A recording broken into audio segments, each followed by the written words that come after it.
Hi, everyone. I'm your host, Doug Piper, and I hope everyone is doing well and enjoying the cooler weather. I know I am. I want to welcome you to Gourmet Brewing, and I want you to know how happy I am that you're spending a few minutes with us today, because it's going to be a lot of fun.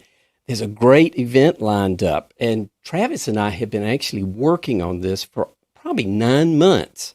So I'm really excited to get to this point and actually open up some beers I've had since the first of the year. Now, I don't think you can fully appreciate beer styles until you know how they've evolved. And Travis, the beer archaeologist, Avery Brewing, will promise to share what he's learned about the very first IPA, George Washington's Porter, Thomas Jefferson's Persimmon Beer. So with that, I'm going to bring Travis up on screen. We are not going to let him talk yet, but I do want to share the screen with Travis as we go through the rest of our program. But I do want to welcome you to the program, and I am looking for you to speak now, Travis. Okay. Thank you, Doug. Thanks for having me on. I'm looking forward to this as well. We have been working on this for a long time, so it's going to be a lot of fun. So when I see Doug Steele was asking about my background, and I'm going to go ahead and take it back full screen, Travis, while we're doing this. This is actually something Travis sent me, so we'll find out a little bit more about where I seem to be a little bit later in our program. But thank you for that question. So we're going to be doing a deep dive into historical beer styles. And I love doing those. They are just a lot of fun. You really gain a perspective. But let me give you a little bit about the credentials that maybe some of you that haven't heard Travis speak before, you can kind of understand where he's coming from. So Travis works for Avery Brewing in Boulder, Colorado as the innovation and wood cellar manager, and he's responsible for Avery's beer invention, innovation, and barrel aging programs. He holds the unique title of a beer archaeologist there at Avery, as well as the creator of the Ales of Antiquity series. He's also, in his free time, a lecturer at the University of Colorado. He's also an author, and he's been featured on CNN, CBS, NPR, Food and Wine, Zymurgy, and Thirst magazines. My God. So time has really flown since our last live stream that we did with Travis, and Travis has such a wide variety of subjects. We've had fun doing several things. The last one, if you by chance missed that one, was on the history of monastic beers, and that was a lot of fun. We set a record with the number of beers that we tasted, and I'm going to put the event link right there in our chat. So if anybody's interested in catching that after this program's over, I hope you'll watch it because I think you'll enjoy it. So for those of you that are new, Gourmet Brewing is all about free events that we do, try to do at least 1 or 2 per month, but we exclusively talk to subject matter experts on beer and other fine beverages. This is actually our 55th free event. And I want to give a big shout out and thank you to the supporters, because these events are totally crowdfunded by these supporters. And because of them, it's free to you, because we don't sell anything and we're not going to close with some unique opportunity. These are all free training sessions. We do them several times monthly, and we have support from a very special group that supports Gourmet Brewing. Our entire channel is supported through our community at Patreon. And they're the reason we're able to deliver this free content to you each month. So if you're interested in being a part of supporting these programs, I would certainly appreciate it. And I'm going to drop a link in the chat so you can see exactly what's involved to consider supporting these programs. Most people just buy me a beer. We're not talking about a lot here. Now, the follow button in the upper right-hand corner, and hopefully I pointed in the right direction because it's actually the opposite at what I'm looking at. The follow button helps because when I calls people like Travis and then ask them to come on our show, they go and look and see how many followers are in Crowdcast. So when you click on that, you don't get spammed. You don't get any extra email. What you do get is notification that I'm going live. And that's really all that there is. So, but it does help and it attracts speakers. Now, if the webinar is not playing correctly, you can refresh your browser window. That resolves most issues. And you can reduce the resolution if speed is an issue. And certainly who hasn't run into that during our time in 2020. The lower right-hand corner of your screen is a little gear symbol, and you can click on that. Ask a question button. Please put your questions there. In the second half of our program, Travis promises to answer all your questions. We have a couple of polls there, and we will use that to guide our conversation. So please put that information or answer that. Won't take you but maybe 60 seconds to answer the poll. They're just voting questions. You could probably do it in 5 seconds. Would love to hear where you're from there in the chat, but don't put questions there. We won't be able to respond to that. I also am using the Sampleox app. For those that have been to these programs before, I'm not going to dwell on it, but I will put the link in there, and we will kind of track what everybody's perception is of our various beers there. So we'll continue doing that, and I look forward to maybe doing some future programs where we actually emphasize Sampleox more.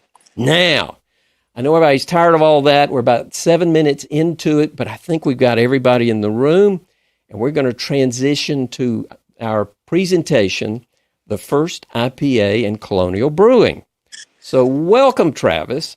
What have you been up to since the last time we talked? Because I know, you're not climbing through pyramids like Indiana Jones like you used to do now that we're all stuck home. What you been up to? That is true, Doug. Yes. No, thank you again for having me on. This is going to be a lot of fun. Yeah, I mean, what the funny thing about pyramids is I'm teaching a class of about 300 students in Egyptian archaeology, so I guess I'm still virtually climbing through pyramids. But in regards to the beer world, I've been working a lot on wine beer hybrids. So at Avery, we've been doing a wine beer hybrid series dating back to about 2013 or so, 2014. And I've kind of taken that over in the last several years. And so just today we barreled our red wines, our Merlot, our Cab Franc, and our Petit Verdot. So really excited about those and working on those as well. But staying busy as always. Just released a Hatch Green Chili Goza as well that just came out. So that'll be really fun, but staying busy. Well, that sounds great. Now, for those that are on the cusp of deciding whether this is an interesting presentation or not, and they're afraid they might be bored by some college professor talking about history, would you give us like a 30-second just top overview about what we're going to do today? Absolutely, Doug. So yeah, I have a series called Ales of Antiquity. So tonight we're actually going to talk about 3 of those Ales of Antiquity. We've done 10 since 2016. But the topic tonight will explore kind of a micro study I've done on 17th through 19th century brews. Our beers will be from the 18th and 19th century. And we're going to talk about 2 presidential ales tonight, George Washington and Thomas Jefferson's beer that he actually drank. He didn't produce it, but he drank it. We'll talk about that. Talk about slavery in brewing as well a little bit tonight. So we'll get into a little bit of controversy.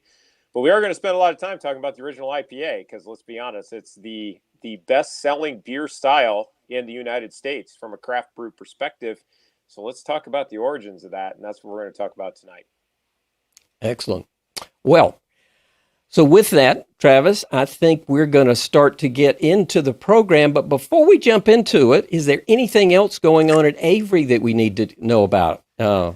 Sure. I mean, at Avery, we're still releasing new beers. I know we're in a weird environment right now, right, with everything that's going on.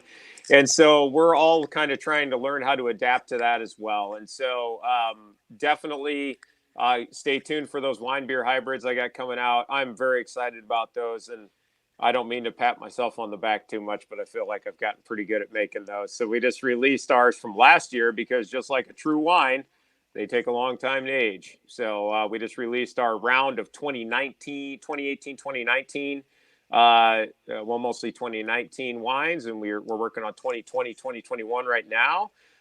We did release a Black is Beautiful version of the beer to support the cause as well for Black Lives Matter. And so that's a barrel-aged stout that just hit the market. Very proud of that as well. But yeah, I mean, we also we're in the hard seltzer business, if you're not familiar or not aware, and we have a whole new set of hard seltzer flavors coming out in January, actually, 2021, right around the corner. We just finished all of our trials on those flavors. So be looking forward to those coming out as well. Excellent. Well, I'm also, will the wine hybrids be in mass distribution? As of right now, so the last year the ones from last year, we just released in September canned Dionysus. We call it the Dionysian series because I'm a classics professor, so I name them all after Greek and Roman gods and muses and all that kind of stuff. But we did release this one it's a rare release, so it's a fairly small batch release called Dionysus, and I'm looking to do the same next year. And we also actually, glad Doug you brought it up. We are actually exploring right now doing a mail order system or mail order option for our patrons outside of the state, and we are looking at potentially releasing our barrel-aged beers, exclusive taproom releases, and the ales of antiquity for delivery via mail to anybody in the United States. Because I know Doug, you and I are going to get to taste some really interesting beers tonight, but they rarely leave Colorado. And so we're trying to right that ship in 2021, and stay tuned because we're really looking forward to that as well. It's actually a company owned by Untapped, or they just bought the company, and that should be coming up pretty soon too as a mail order option.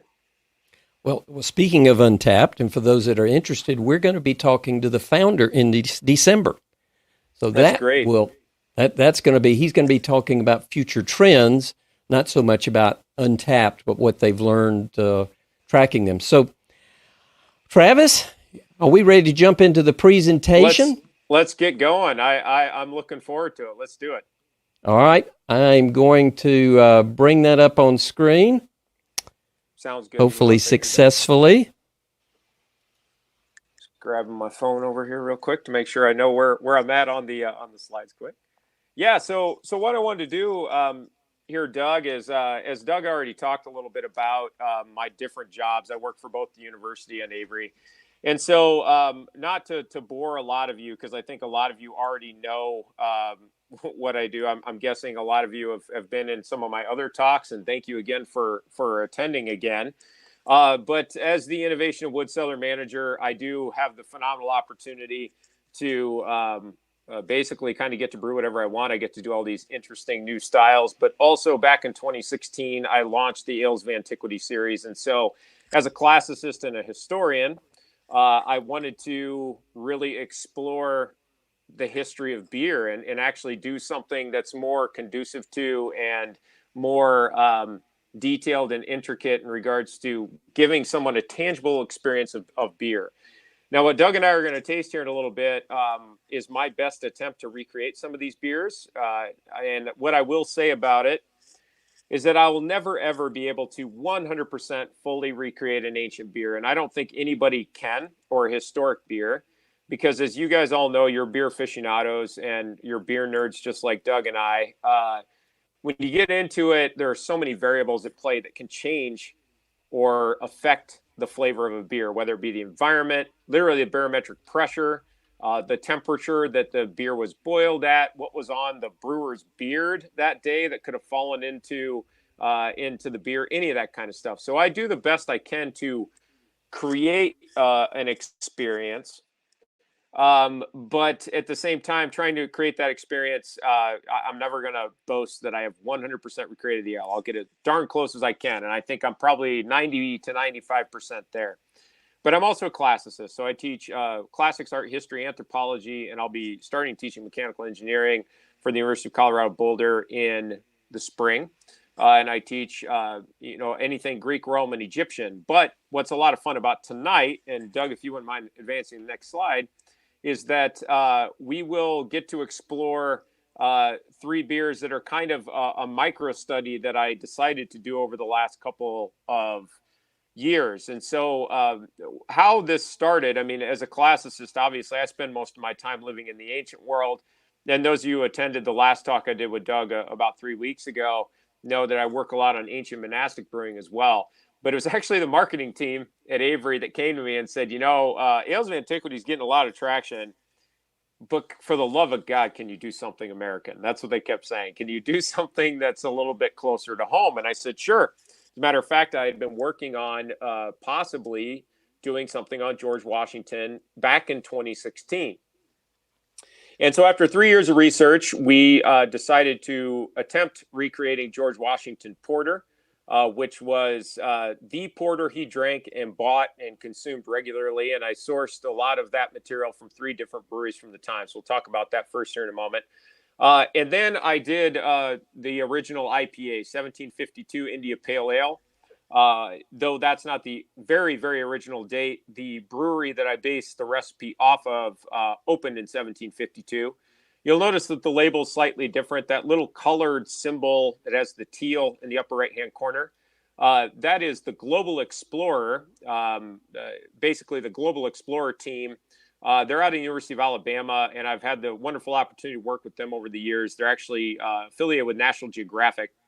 And they do a lot of really interesting, what we call space archaeology. They do a lot of, basically, they crowdsource satellites and look for man-made features on the planet. And then they called me in and asked me, did these people brew beer? And if they did, can you recreate it? And so we were working in India in 2019. And so I decided to do the beer that was being shipped there. And then lastly, what we're going to get into a little bit later is Monticello. And Monticello is my most recent ale of antiquity. It came out in February of 2020.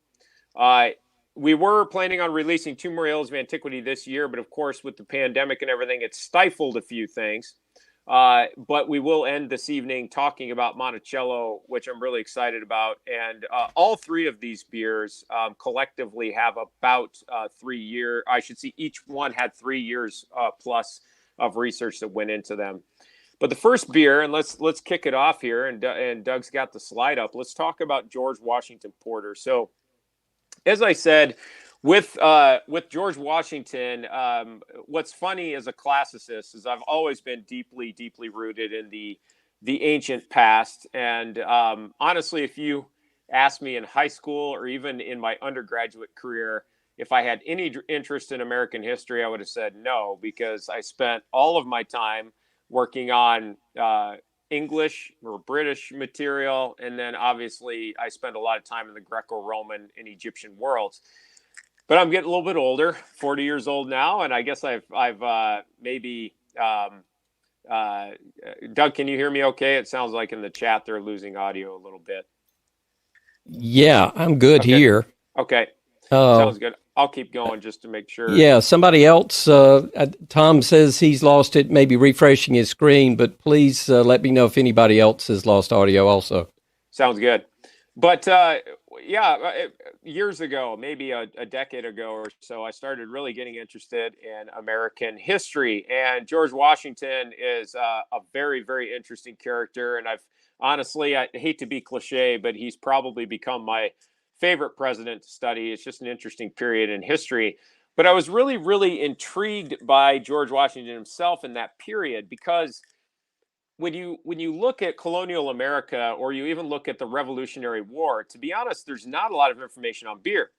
And it's because we, as an early nation, we weren't even a nation yet, but as the early colonies, were not primarily beer consumers or beer drinkers. A lot of what was being consumed in the 17th century and then into the early 18th century was very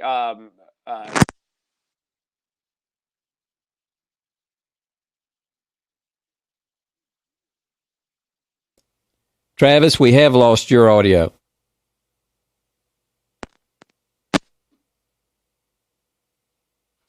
Can you hear me okay, Doug? Yep. We're back now. Okay. So see, Tom Bradley was right after all. He was anticipating that. Sounds good. But you can hear me fine? I can hear you fine. Everybody else good? Okay. Sorry. I think so. If I can hear you, I think everybody else can. Travis, okay. I will say this, and I think it could be where your mic is. Mm-hmm. Every now and then it varies. So try and not let it get too far from your mouth. Okay. Maybe I'll do something like this. Is this a little clearer? Definitely. Okay. Much stronger. I'll try to Thank you. keep it up away from my beard. It's probably scratching on my beard or something like that. No, actually, it sounds fine. So I'd Okay. say louder is better. Okay, sounds good.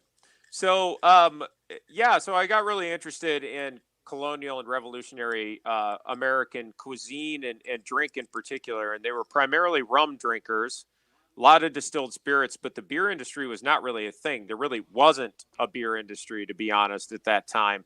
And so a lot of the beer that was coming in was imported. A lot of it was coming from England. Now, the interesting thing about that is, of course, they're about to fight a war with the British.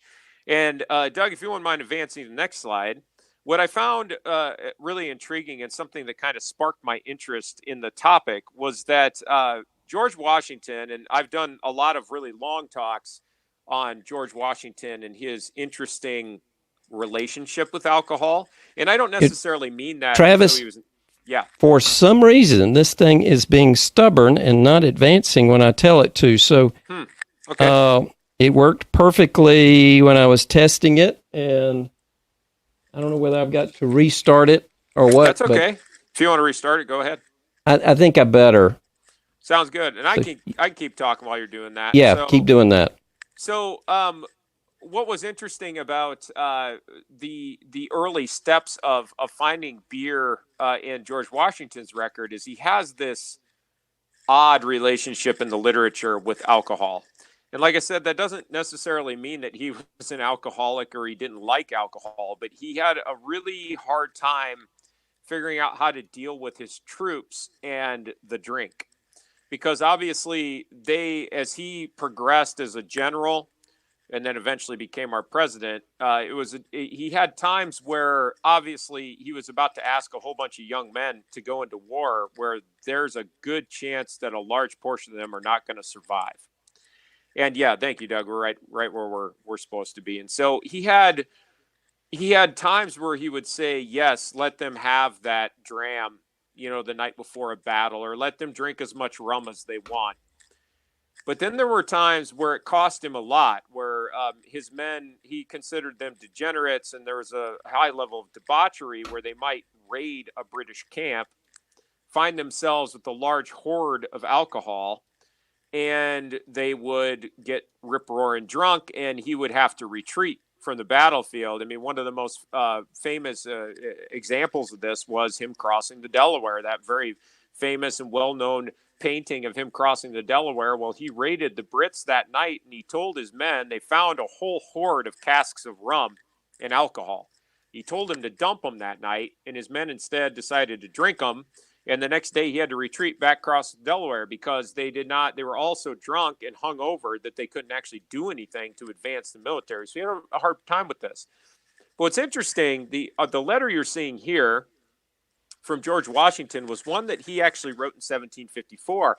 And this was prior to the breakout of the Revolutionary War. It was arguably one of the things that sparked the revolution because he started to realize, Washington was very vocal about the fact that he knew that his men, the militia, were being screwed, to be honest, by the British government. The British soldiers were getting paid at a very well rate. They were getting really good rations to fight the war for the Brits.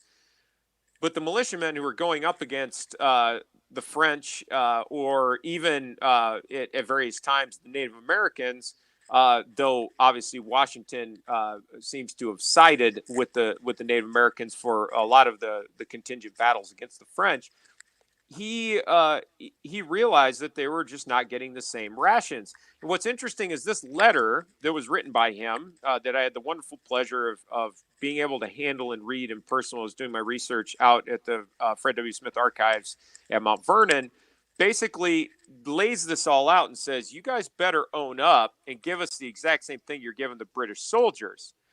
But what's interesting is he never references beer, but he included a whole bunch of other letters with it when he mailed it. And if Doug, you'd advance to the next one, there were three major themes that kept coming up in the letters that he sent along with this specific letter saying, look, you guys need to give us the same stuff you're giving everybody else.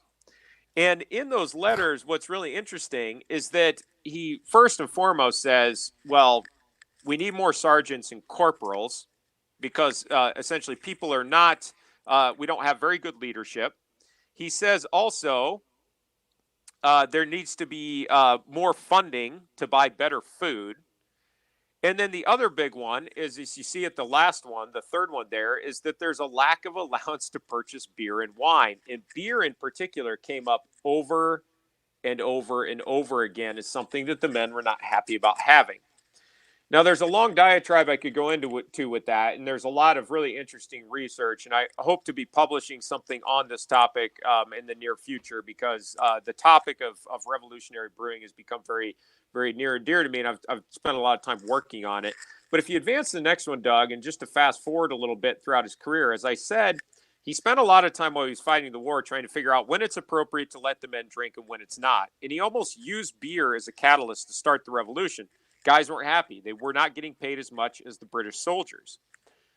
But if you fast forward to his presidency, in his presidency, he still was not totally bought into the idea that there was it was much of a lucrative business to produce beer. He drank it. We know he did. There were several instances historically that have been referenced where he was buying beer. He would buy it from Alexandria, which I'm sure many of you are aware, especially if you're on the East Coast, right outside of Washington, D.C. It's basically smack dab between Mount Vernon and Washington, D.C., tiny little colonial town. He bought a lot of beer there. He also bought beer from Philadelphia, and we actually have, and I think I have here in the presentation a little bit, we actually have ledgers of him receiving beer from Philadelphia. And typically what he was receiving was dark beer. He was receiving porter from the time. But still, in these early colonial periods, producing beer was not lucrative.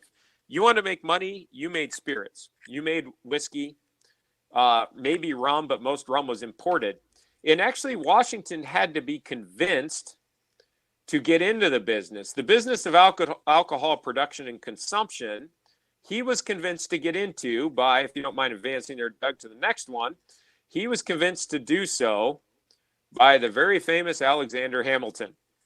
On January 14, 1790, Hamilton convinced the delegates and convinced the Senate in particular, and basically just Congress, to turn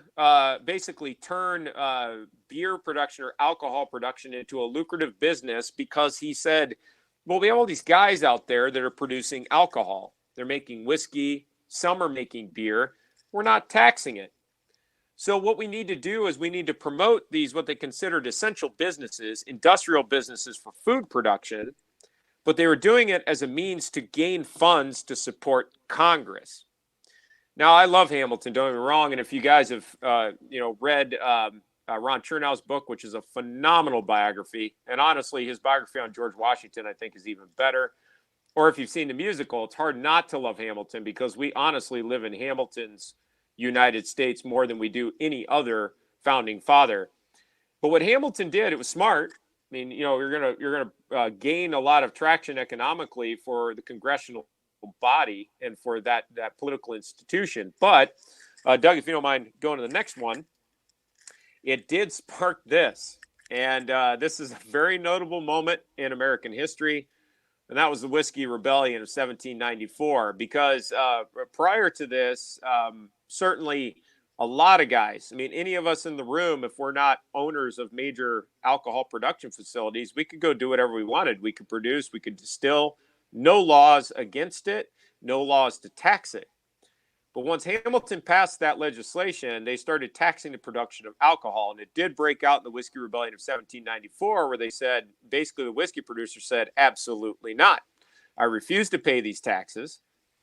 Now, interestingly enough, Thomas Jefferson will repeal those congressional acts of Hamilton in 1802. And the reason he did it was nobody would do it. Even though the Congress passed it as law, people were refusing to pay that taxation, refusing to pay those fees. And so just out of necessity, essentially, that's where Jefferson just overturned it. And he was also trying to look like a hero. That's why Jefferson did it. But again, nobody was really paying the taxes to begin with. But nonetheless, this is what sparked Washington to get into the game. And on the next slide, Doug, what he decided to do was decided to follow suit. He's like, yeah, Hamilton, I think you've got something here. I think I need to get into the game of building or producing items that are utilitarian or are sustenance producers for the populace. And so if you've been to Mount Vernon before, Mount Vernon is a sweeping estate. As a matter of fact, Washington, when he passed away, it was 5 farms that were collectively stuck together that he had acquired over the course of his life. Most of them were in the family. And so as individuals had passed away, he acquired and it was willed that property. But as you can see here, this is actually the grist mill. And so he decided to build 2 major infrastructures to support this production of sustenance or utilitarian items. And he built the grist mill. Now, what's really cool about the grist mill, if they only run it really about two months out of the year. They do it in about March, April, and then they do it again in November. But if you go, you can watch them using it. And what they did, I think it was a couple of decades ago, they archaeologically excavated where the mill was, found the exact footprint of it, found the foundation walls, everything that were being used, and they rebuild it 100% to scale. So it is a 1-to-1 replica of the original grist mill, and they're using it. It's got all wooden gears and wooden system in it. It's got the stone grinding mechanisms to make grit, all of these different things, whether it be grits or mill flour, all that good stuff. And so he said, let's do this first. This is going to produce a lot of good product for me. But of course, if you're milling grain, next slide, Doug, a phenomenal thing to put on your estate as well, if the early colonists were whiskey or rum drinkers, was to build a distillery. And I think I saw earlier in the chat, I think it was Henry identified it correctly, that Doug's background is in fact the inside of this, as you'll see on the next slide. And so in 1797, he opened his own distillery and realized that this was very lucrative. There was a lot of money to be gained out of it. And this is the inside of that distillery. That's my wife on the right-hand side, and then that's Steve Bashore. Steve Bashore, awesome guy. He really, really aided me in my research on George Washington Porter because he is the head distiller at George Washington's distillery. And he's in costume all day, every day, producing whiskey exactly like Washington did. And that's the reason if you go there, their whiskey's so expensive. I'm not going to sugarcoat it. A bottle of George Washington whiskey is about, even the little guys, one of the little whiskey bottles, you're going to pay maybe $100, $120 for it. But the reason it costs so much is they're doing it all 100% by hand, no mechanisms that can speed it up. So the labor that goes into it is quite exponential. But the whiskey is really, really quite good. They've won multiple awards for it. I had the wonderful opportunity to taste a lot of whiskey that was in process when I was working with Steve there in 2017, 2018. And so it's just a really, really awesome product. But nonetheless, this is, again, what got Washington into the game. And I don't want to make it seem like Washington wasn't an alcohol producer. He was. But we have no indications that he was brewing beer on the estate, with the exception of the distillery. I mean, essentially, to make distilled spirits, you brew beer, and then they distill it. And on the right-hand side, there where my wife's standing, those are the stills. And so those stills are basically what are running the alcohol off. There are these copper stills. You can see them there that they're using in order to separate that alcohol out, make a higher proof content. But I was obviously there to do beer research, and so I was more interested and more curious about what the alcohol tasted like and what it looked like. And Doug, if you go to the next slide, we're also going to get into our first tasting here. What I was increasingly intrigued by was that as you went to, as I looked at the various evidence in the ledgers, it's really no surprise. A lot of the beer was either, as Steve points out, it could be a molasses beer, which a lot of that was being produced. And I'll talk more about that in a moment because I've gotten to work with Frank Clark in Colonial Williamsburg on that topic particularly. But the other one also was porter. It was English porter. They were importing large quantities of English porter. And it turns out that a lot of the porter that was being consumed early in Philadelphia as well as in Alexandria, were direct offshoots of English-style porters. And so in a kind of preparing for tonight, Doug and I were thinking about different beers to try. And I thought to kick things off tonight, it wouldn't hurt drinking some Taddy Porter. I think we've all had that at some point throughout our lives. Now, of course, Taddy Porter is a little bit more modernized. But Samuel Smith's is a very historic brewery. As I was telling Doug, another good one, if you're curious and you ever want to reference it, St. Peter's makes an old style porter that they boast is based off of a historic recipe dating back to probably the 18th century. It's a really cool bottle. If you haven't seen it, it looks like basically a flask, but neither Doug or I could find it to get ready for today. It's a hard one to track down. So if you're looking for one, that's a good one. But Taddy Porter is also a good one. So Doug, let's pour up a Taddy Porter. All right. So Travis, I'm going to start with the label. Sure. Because I think it's always good to kind of point out, what's important. Now, one of the things I like to talk about is the date code. I looked at so many, I don't remember if I can read this one or not. I'm not sure I even see one.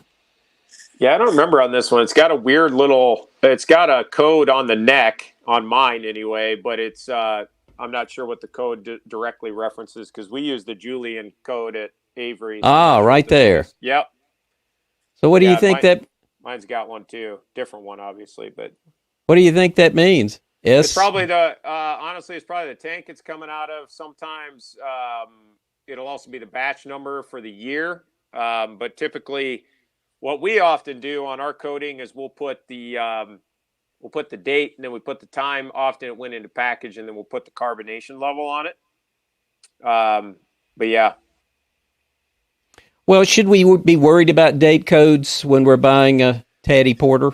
Not necessarily with a porter. I mean, it could be oxidized, and I'm curious to see how this one tastes from getting it all the way out here in Colorado. But porters, when they oxidize, it kind of depends. I mean, darker malts can oxidize in a different way. They'll start tasting more cherry-like, or they're not necessarily as cardboardy as, say, IPAs are, which we'll be drinking a little bit later. And this one, honestly, I mean, my bottle of it might be slightly oxidized, but it's not too bad. It's more got kind of a chocolatey aroma, a little nutty. And that's another common flavor that'll come off from oxidation on dark beers is you get kind of a nutty character. Oh, look at that perfect pour. Perfect pour, Doug. It almost wasn't. But I'm guessing a lot of you in the room tonight have had this beer before. It was funny. I was reminiscing on it with my colleague Andy Parker before I left today, and he said that he's drank a lot of it. Apparently, it used to be really popular amongst Fish fans. So the band Fish, people would bring it to Fish concerts all the time, which I thought was very interesting. I'm not a Fish fan myself, but he had to explain that to me. I thought that was interesting. Well, I don't pick up any oxidation at all. And it might just be mine, my bottle, because who knows how different the batches are. But what I think is yeah, go ahead. A little bit roasty, a little bit of plum. Sure. A little bit of vanilla. A little alcohol. I think, what is it, 7.7? I have to look again. So I actually don't even remember what the ABV is on it. 7.7? Look. Yeah, and a little sweet molasses kind of, I don't know that it has molasses in it, but it's It does kind of have a molassesy character to it. But what I think is great about this is, as I'm sure many are aware, is Samuel Smith's is a really old brewery, and they boast that they do a lot of traditional or historic ales on their labels. Now, this one is probably fairly traditional, to be honest. And there's a whole different program we'd have to do on the difference between porters and stouts and how porters came about in the first place and how stouts came about later on. A really good scholar on that is Martin Cornell. He's a beer historian in England, and he writes some really amazing things on it. Really good guy, too. But you'll notice that the body's not super big, right, Doug? You drink it. No. It's more sessionable. It's kind of nice in that manner.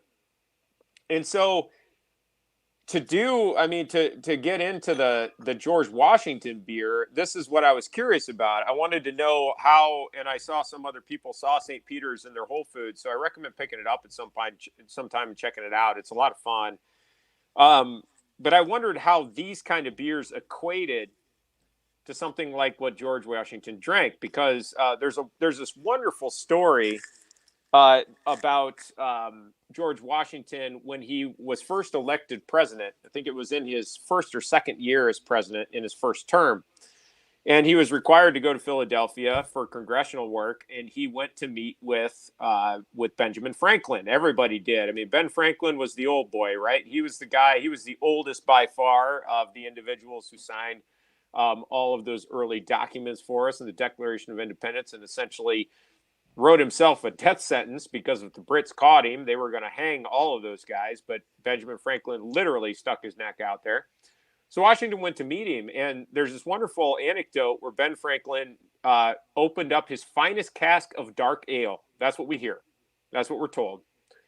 And most people presume that meant that it was porter, because the largest producer of beer in Philadelphia at the time was a porter producer who was the son of an English porter producer in England. His dad had defected, moved to the States, and his son learned the trade from him, and he started up this porter production facility. And we know that Washington was buying beer there. And so also, Doug, if we want to, well, actually leave that up as long as you want. We can go back to the slides too, and we can finish out with George Washington whenever you're ready. What I thought was interesting then about that was I wanted to start hunting down exactly where these breweries existed that Washington bought from. Well, of course, I mean, these breweries are old. And if you want to go back just one, Doug, for just a real quick hot second there, because I kind of skipped over it.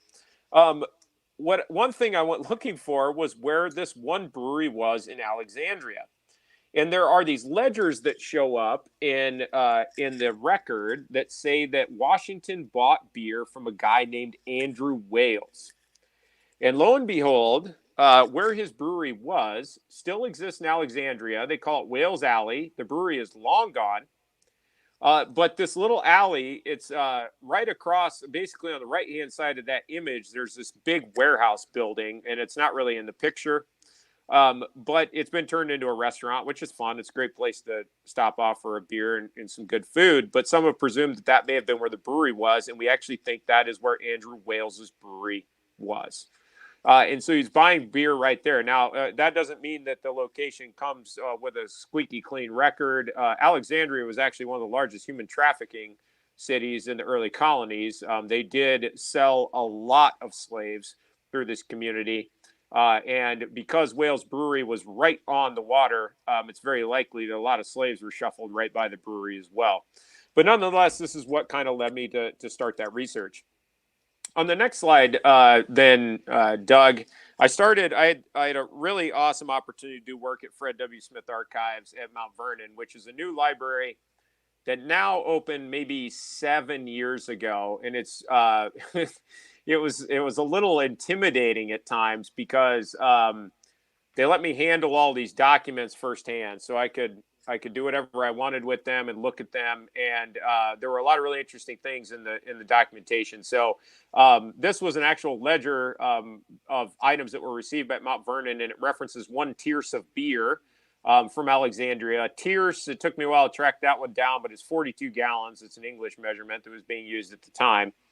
And then also I got a little bit curious because a lot of people had thought that they never produced beer at Mount Vernon. But on the next slide, Doug, you'll notice that this document, the reason there's such a shadow is they'd let me take pictures of these with my phone, but I wasn't allowed to scan them or anything. And they also didn't make me wear gloves because they found that gloves actually phrase the document. So I just had to wash my hands anytime I got a new document given to me. But this was a letter written to General Washington, as it says, from his cousin Lund Washington.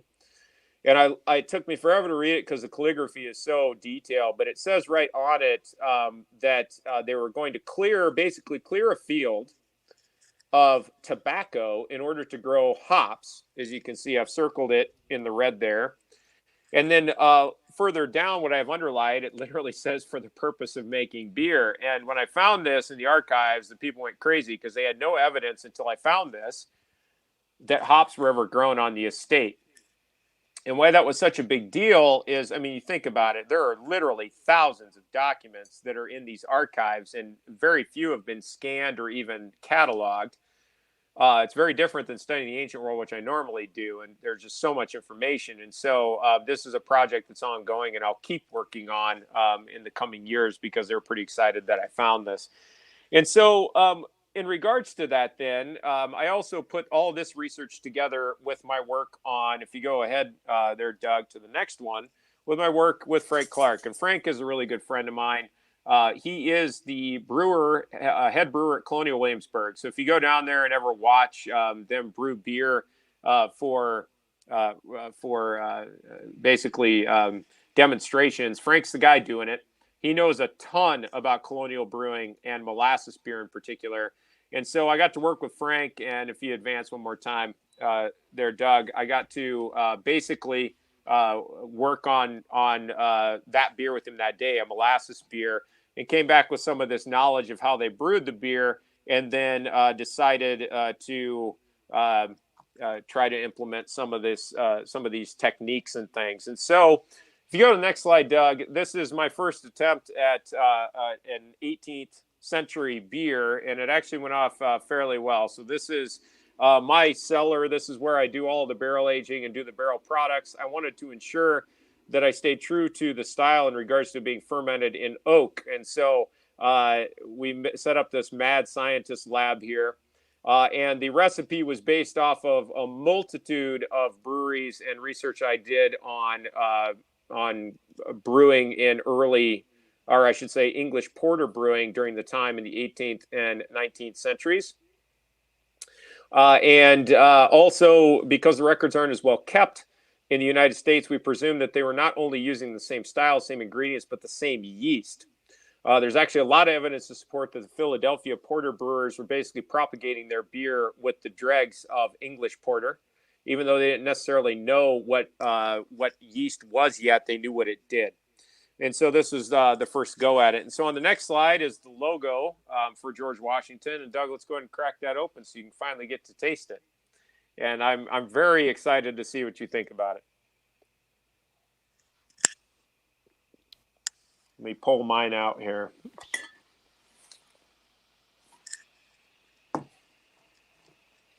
So you'll notice as Doug's getting his going, the George Washington Porter comes in at about 6.3%. Now, what we presume about porters at that time was that, and it's hard to tell for certain exactly what the ABV was, but most records presume that it was somewhere in the 5.5 to 6.5 range, and part of that has to do with just how much fermentable malts are present in the grist itself. Now, of course, the conditions are what are going to dictate the actual final outcome, what your finishing Plato is, or anything in those regards. George Washington was not only barrel fermented, but we aged it. Most of the records show, although it's difficult also to track down, but the presumption has been that a lot of the casks of beer that would come in would basically be aged in the cellars, beer or wine cellars or both, for about 2 to 3 months before consumption. And so we aged this one in oak for about that time. It was just, it was right around 75 days, and we pulled it out of oak after it had finished fermentation. And we set it at a cellaring temp of about 50 degrees before we pulled it out. We did minimal carb on it. I kept the carb, if you're familiar with volumes, the carb on this is about, I think I kept it right around 225 on volumes, which is really low for carb. Where I got that number, though, is there's been a little bit of evidence and research done on how much carb could actually be picked up in a cask if it were cellared properly. And evidence is shown somewhere in the 2 volume range. So that's where this one came in.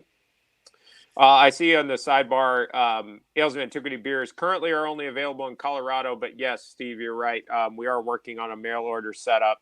And if we do it, I'm probably going to have to brew this beer again because it was by far the most popular ale of antiquity thus far. Of the 10 that we did, we sold out of the entire thing in just shy of 10 weeks. The entire batch was sold out. So Doug's can came out of my personal stash at home. And that's how Doug's got it. And Doug has been extremely patient not to open it. I'm sure you have. But yeah, Doug, I want to know what you think about it because, like I said, rarely do people outside of Colorado get to taste this, and we need to change that for all of you who are in the room tonight because I want more people to experience this. Now, I am shocked. It's actually hoppy. I did not expect that at all. More hoppy than the Taddy Porter. Sure. Yeah, there's a little bit of that like tannic note on it, and yeah, I can definitely see that. Part of it probably is, and this is the only aspect of this beer that's not 100% true to style, I would say, is that I used a small amount of Cascade hops to make the beer. Now, Cascade's a new invention. That's a whole other story, hop history, but Cascades weren't actually produced. Maybe, the 1970s is when we started genetically altering hop strains, 1960s and 70s. But it does have some mostly English hops in it. The other thing that I think is interesting about it, as I drink it for the first time in honestly a couple months, and I just love this beer. It's kind of grapey. It's kind of like got a Damascanone character, like a little grape content. I think the oak comes through a little bit in it too. In regards to those barrels I did use fresh oak, and that were lightly toasted. Also, they are a combination of white oak from the East Coast and English oak as well. And so basically the two places they would have been getting them, because we know they didn't just throw barrels away. So anything that they imported from England, they'd reuse those oak for other things. And I'd also understood that they didn't like American oak for beer. Is that true? That's right. That is true. And part of it from using it, the tannin content is so high in it. French oak, you're going to get a little bit more, you're going to get it's a little softer. It's not going to have that really harsh bite. Steve, when you say what temperature do you recommend for this beer, do you mean serving or when I brewed it? Serving. I'm sorry. You just said that. It just popped up serving. I would say, honestly, Doug, yours is probably cold. I like it cold, but even as it warms up, more vanilla character and stuff comes out of it in regards to kind of those oak characters. So I personally like it more in kind of like the maybe 45 to 50 degree is where I would go Fahrenheit. But when it warms up, it's still really quite pleasant, I think. Mine's probably about 50 degrees, but down in this cellar, it's just got a lot of humidity. I can tell, Doug. I know. Now, it's sweeter than I expected. Not nearly as dry as the Taddy. Sure. Now, why did you finish it as sweet as you did? That's fairly sweet, Travis. It is, and honestly, it's because I didn't want to try to control that. So it was really a product of the environment. With Taddy Porter, though they show on all their labels anymore these wonderful, beautiful pieces of equipment that they're using, they're old. They do a lot of open fermentation, but really in the end, that all goes into steel. This being a semi-wild fermentation, I did use English ale yeast for it because we know, again, that they were propagating their yeast from English-style porters at the time. But going into a barrel, you're going to get a lot of wild fermentation in there too. So I just kind of let it do its thing. It's a hard thing to do as a brewer, where the vast majority of my time is spent doing anything and everything I can to control the beer and make sure it comes out the way I decide it's going to come out. But I don't do that with the ales of antiquity. So where it finished is just where it finished. So was this open fermented? Yeah, just with those oak barrels, that was live fermentation in them. Now, granted, it is going just through a bung hole and into basically a blow-off bucket. I'm hoping, I just put a proposal in to try to acquire some open wooden tanks. So basically fooders with no tops on them. They come at a pretty hefty cost. So, but the Ales of Antiquity series has been doing quite well, and so I think I might get support to purchase those here soon to make it even more authentic. Yeah. So now, how many IBUs are in it? There's in the back of my throat, there's this, I guess, lingering bitterness. Yeah. That so on this not exactly what I'd call delicious. It's good. I'm not. It's just a little bit of a kind of a drying astringency that kind of sticks around. Well, not astringent, but just a lingering bitterness that has no real flavor to it. I think that's coming from the tannins from the oak. So the BUs on this are pretty low, to be honest. I think they came in at 19 or 20, if I recall. It's been, February 2019 is when this was, 2019 was when this was released, so it's been a while. But I think that tinge, that thing that sticks, but doesn't have a lot of flavor to it, like you said, I think that's the oak tannins that are coming through on it. So Gary popped in there polyphenols. Could be that as well. It certainly could be. So does that come from age? So this is over a year old since it's been canned, right? Yeah. It can be from the age. I mean, there's definitely nothing in regards to the phenols. London or English ale yeast isn't typically known for producing a phenolic content, but it does seem to have done that. I mean, I'm not sure if Gary's had the beer, but the one thing I get big off of it is a grape content. I get a lot of Damascus. And honestly, at Avery, we have one of our staple beers is Ellie's Brown, and Ellie's Brown produces a lot of Damascus, and it's a brown ale, and it's honestly a product of some of the darker malts will put off that characteristic. Now, I wouldn't have come up with the grape had you not seeded that a little bit, but I know exactly, and I think part of it's the sweetness. I think so too. Yeah. But I like it. I'm really not throwing off on it. I mean, and to be open or partially open fermented, I mean, it's unreal. I know, it's kind of fun. And again, with the ales of antiquity, I never know how these are going to turn out. I get one shot at these. We don't have a pilot system at Avery where I get to do these on. And so when I do it, I have to go all in. And that's why I put like 3 years of research in before I do it, because I've got one shot. So you don't even blend it? No. Oh, no. No, this is 100% what you saw on that floor fermenting. That's all it was. That is why it is such an exclusive beer when I produce these. Like when I put them out right now, we only do 125 cases. So in really, your presentation, small. Is the recipe for this there? I don't remember if I did for George. I do have it for the other two, I think. I will Doug, shoot me an email and I'll send the recipe out for our viewers that we can post out. Okay, because I think they'd be interested. But could you give a quick overview as to what's in it? Yeah, for the most part. So in regards to what they're using is primarily 2-row, or a lot of English ales were using 4 rows too, which I've talked a little bit about in the past. It's basically a deceased and extinct version of grain. And one of our viewers before actually hit me up because he's done some work on 4-row in the past, which I thought was really, really cool. He knows way more about it than I do. But it also has just a little bit of chocolate malt in it, and then some roasted or toasted malt in it. And that's pretty much it for the grist. It's pretty simple. And then it's got East Kent Goldings and a tinge of Cascade hops in it, which was my attempt to try to throw something American in, because they would have probably been using wild American hops at that point. And then, the yeast is London ale yeast. Well, I can't believe you didn't blend it. No, did not. And that is one thing, like I said at the beginning tonight, I will never, ever tell you that I can recreate a beer, but I am being completely honest. Every one of these, I never blend them. Never do. Okay. They are what they are. Yep. So the pH on this is what I would expect. Do you think George Washington's pH would have been this high, or would it have had a sour note to it? Because, I mean, I don't get any in this. I don't think it would have had a sour note. And the reason why is, again, I tried to replicate the environment that it would have fermented in, and then it would have cellared in.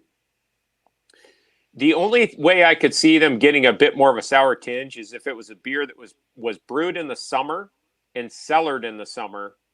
Hence, it couldn't get cold enough to stifle that bacterial growth. And then it could have maybe gotten a little bit of a sour tinge to it. but I honestly think that it may have been I think it would have been very close to this had it been handled properly. Um, and it surprised me too. I expected it to be sour because some of the older ales of antiquity in the series I've made, it doesn't take much for them to get that sour tinge. And Yeah. to Merlin, to your question, no molasses. I didn't put any molasses in it because the early references to porter in the Americas were not molasses beers.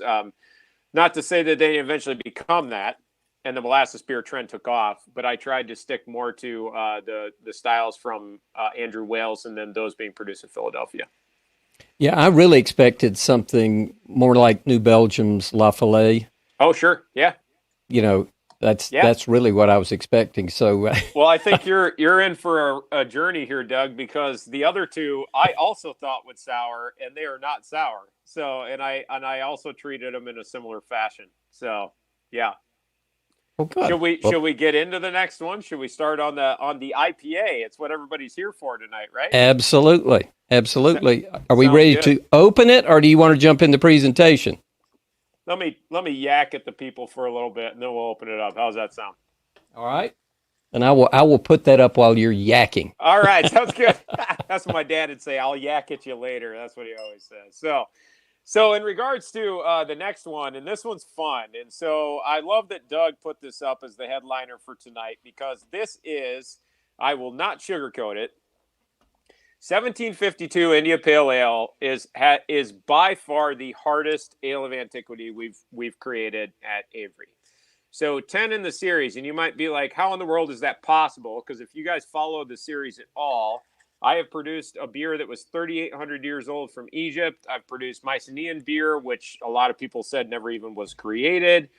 We've kind of been all over the board with it. Ancient Peruvian chicha, Viking beers, all that kind of stuff. And so why is 1752 IPA so difficult? Well, I think one of the biggest reasons why it was so hard to create this is there's a lot writing on it, right? IPAs are in the craft beer industry, they are the number one best-selling style in the United States from a craft beer perspective. So if you're going to recreate a historic version of an IPA and try to educate people on potentially what the original IPA tasted like, there's a lot at stake. And so with the date, 1752, I'll explain where that date came from here in just a little bit. And that's not the original date. It's possible that IPAs came earlier, but 1752 is a date that I identified in the historic record, and we'll explain why here in just a moment.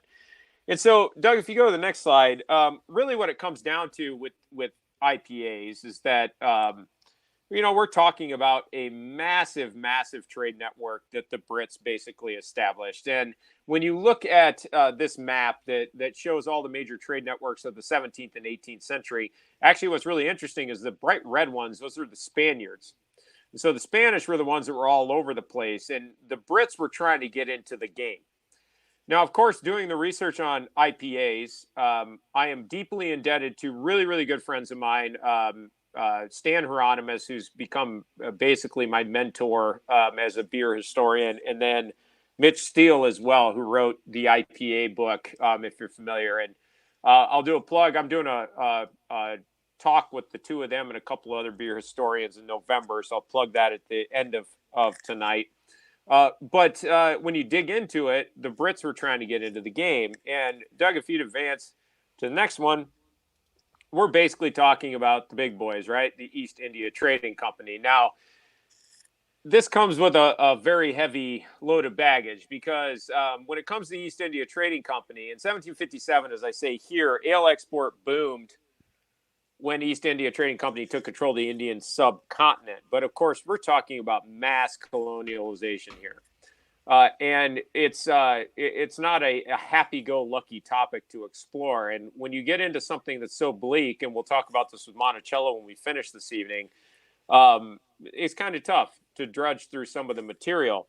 But when it does come to the East India Trading Company, go ahead and advance it one more time there, Doug. It's going to stay on the same slide. It's just a little, yeah, there you go, just a little animation. They will have a near monopoly of the East India Trading Company by 1793, though. So within less than 40 years, they basically take over India from all the other major institutions that were out there.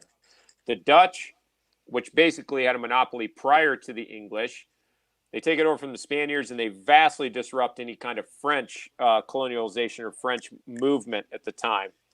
So that's just a little bit of background on where or how the beer gets there. But of course, it's called an India Pale Ale, an IPA. So Doug, if you go to the next slide, in brief, and I tried to do this the best I could when I was putting this together for our talk tonight, really bring this down to something a bit more concise since we're tasting so many beers.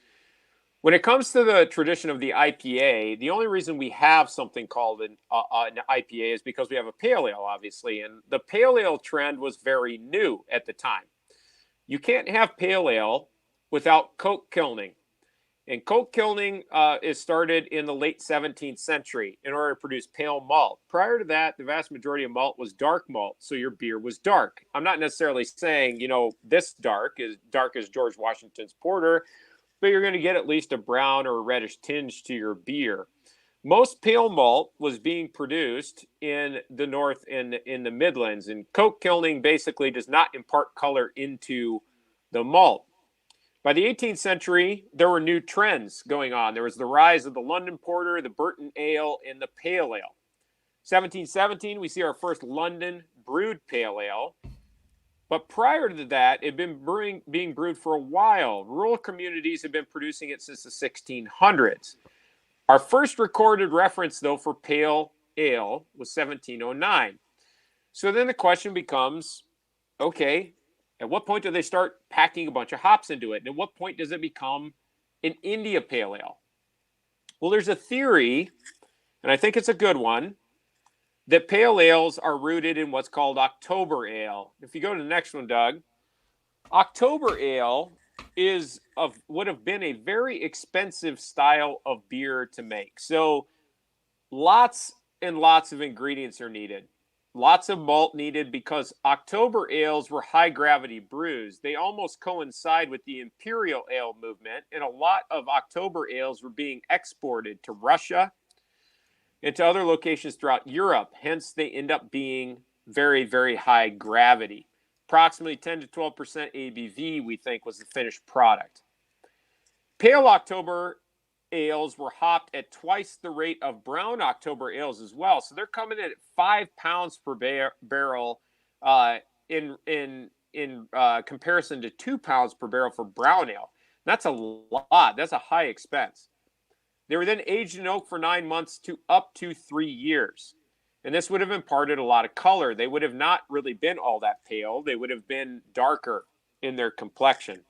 So if there was a precursor to pale ales, it was this whole thing called the October Ale that was basically mostly rooted in pale malt production.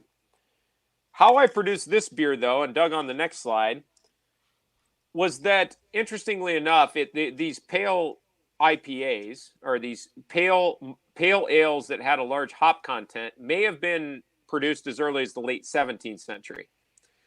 But there was one brewery in particular, Bow Brewing, which you see the title there at the top, and it was opened in 1752 by a man named George Hodgson.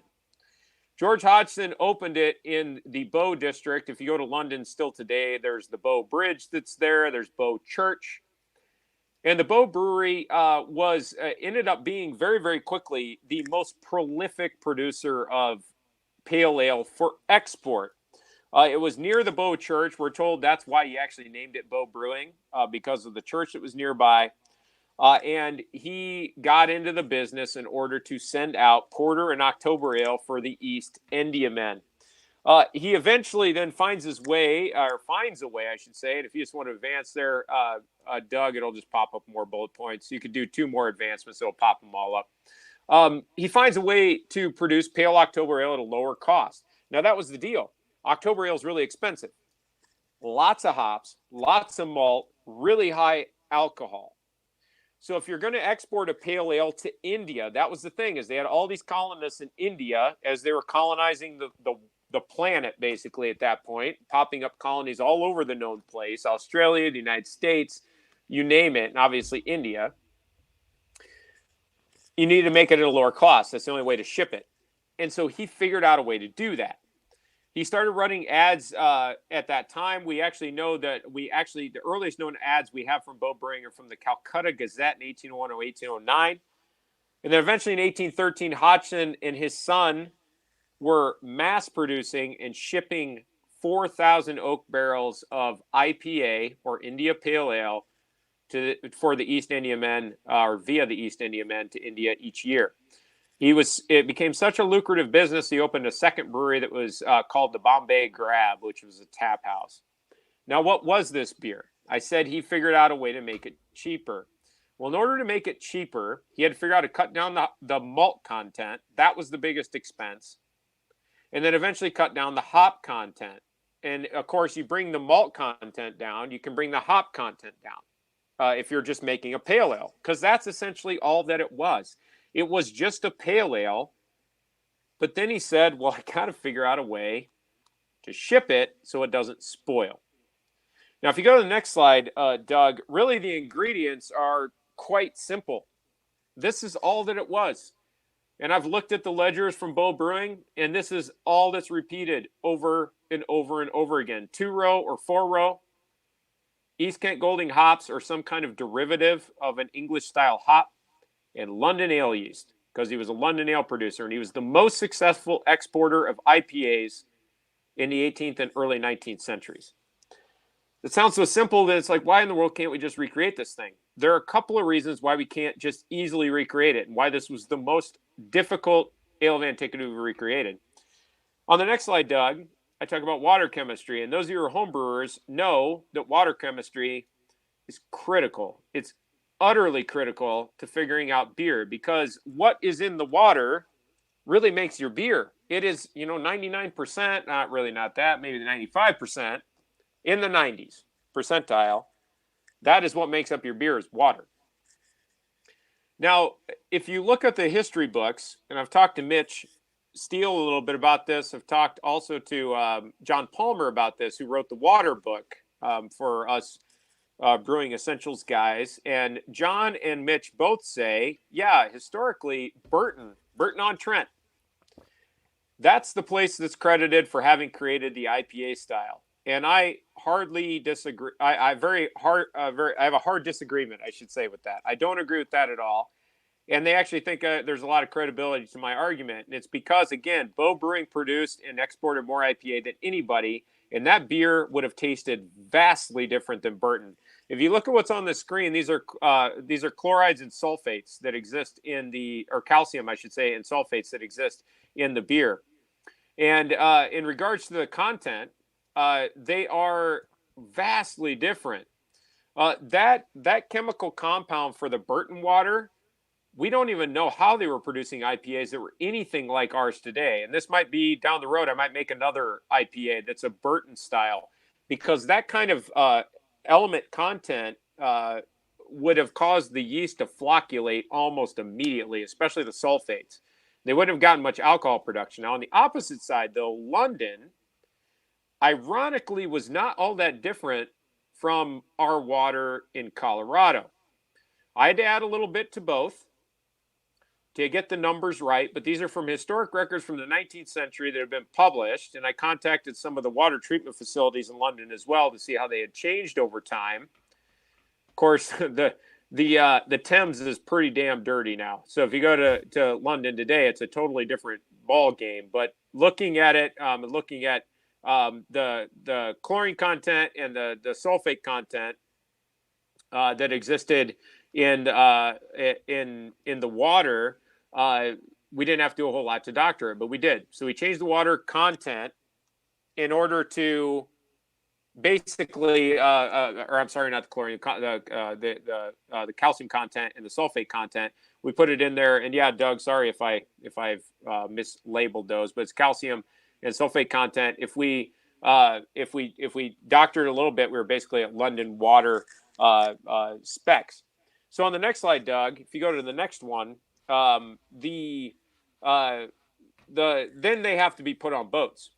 So they have to be basically shipped out, and they have to travel a long distance. And these barrels would have been, after they were brewed, basically just a pale ale again.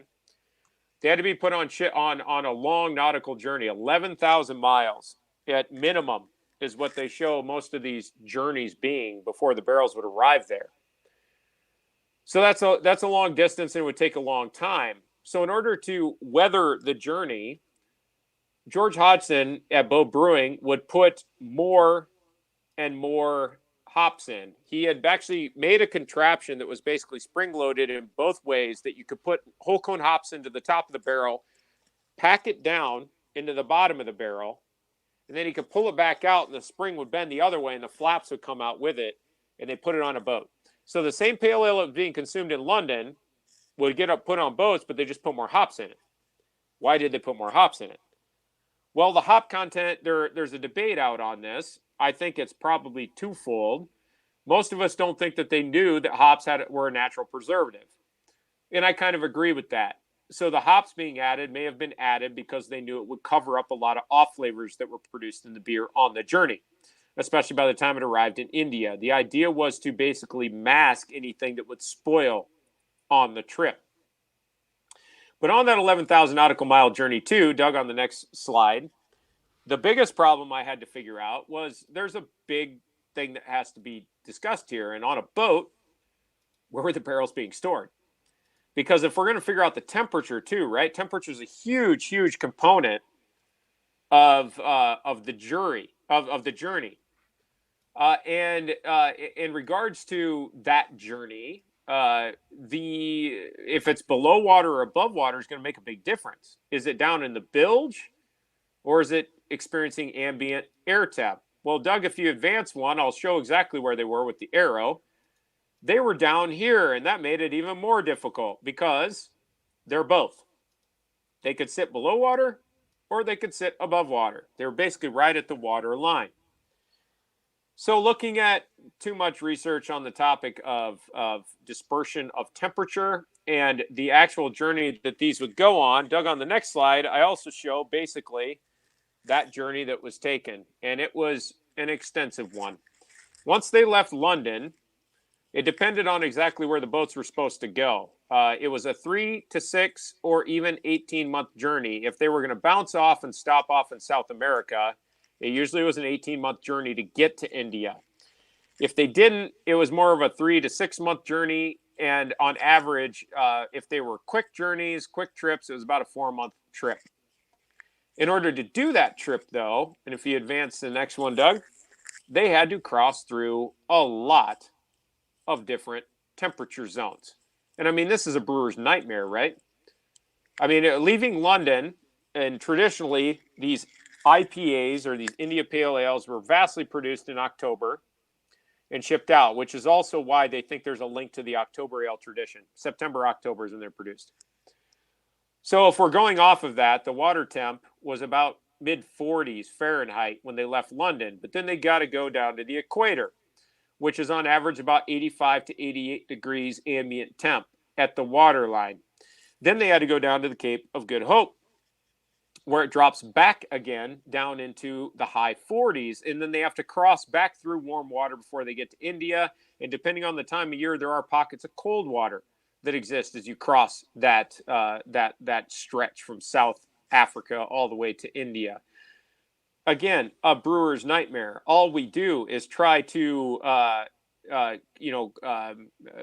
basically control water temps. And yeah, Gary, is that like soft crashing the beer? Yeah. I mean, it's not going to be a stark boom from 40 to 80 or back to 40, but it is a soft crashing. And that's actually really well put, because that's also what we tried to do, is do a soft crash and try to cool or warm the barrels in order to mimic it. So as I said, in order to make this beer, and if you go to the next slide, Doug, we tried to do all of these things. And that is exactly why this is by far the hardest ale of antiquity we've made thus far. Bow Brewing's recipe for an IPA was pretty darn simple. Honestly, recreating the water chemistry is not that hard either to replicate what the Thames might have been in the 18th century. The hard part, and this is my colleague Colin Quinn, he makes a lot of these, almost all of these beers with me. In regards to making these beers, then putting them in their barrels, doing the fermentation, we did the fully open wild fermentation like in oak. But then we shook the barrels. And we did for weeks. We actually replicated the quickest journey we could, which was 3 months, because I'm a little bit on a time frame as a beer producer. I can't take all year to do this. And so, yes, we did rock, Steve, to your question, rock, slosh, aerate. We did all of it. What you can see on the left-hand side, too, I actually intentionally left headspace in the barrels to promote oxidation. We did everything we could to ruin this beer. I'm not even lying. We were trying to see, we're putting it in every worst condition we possibly could. Because that's the presumption historically, is that the beer was so badly abused that it couldn't have tasted good. So we left headspace, we shook them for 3 months, and we put them through. I mapped that 11,000 nautical mile journey and knew the time frame at what point it had to drop down to a temperature or rise up to a temperature, and it went through all of those temperature fluctuations while still being shaken. And it surprisingly turned out the way it did. Now, on the next slide, Doug, before we talk about the tasting notes on it, the other thing we did was we did what George Hodgson did, which we added hops. So we dry hopped it because he made a pale ale, which is what we did.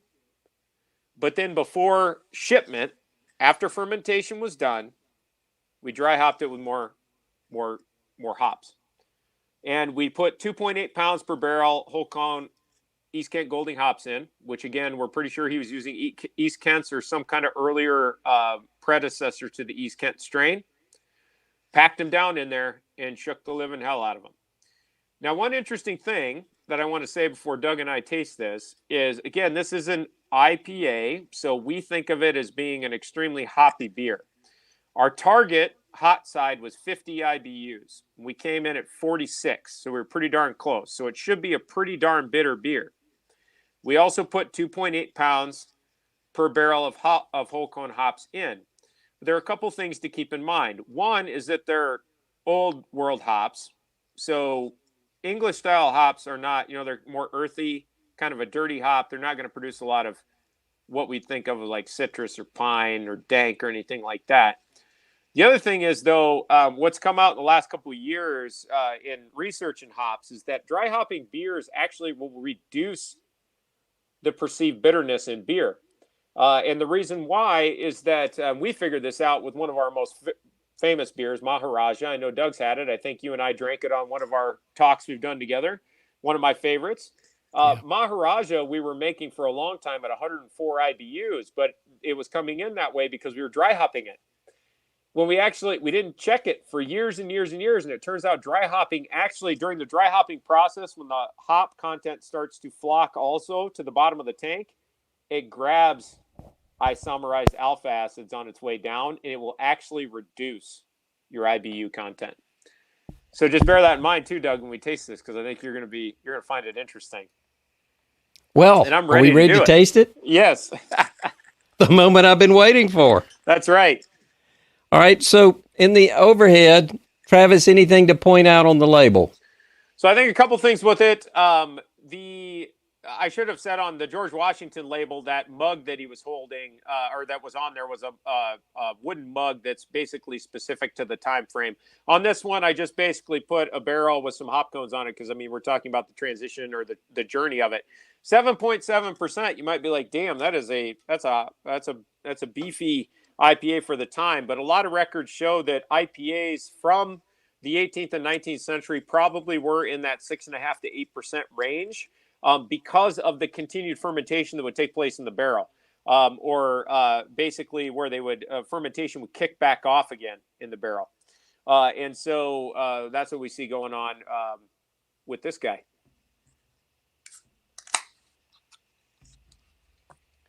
And I'm curious to see what Doug says about this one. Now, it does not sound as carbonated as the George Washington. And I kept the carb low on this one too, because again, any carbonation that would have been picked up would have just been whatever it was doing in oak. So I didn't try to overly carbonate it in any way.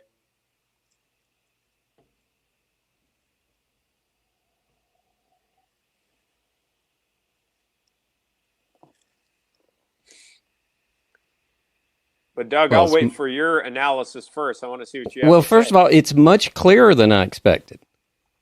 Yeah, that one might have been because mine's pretty hazy. Yeah. But I think it just might be the way we're probably storing them slightly differently. That's all. Mine just sat in the refrigerator for 6 months. That's probably why mine's probably been moved around several times before it was put. 6 long months.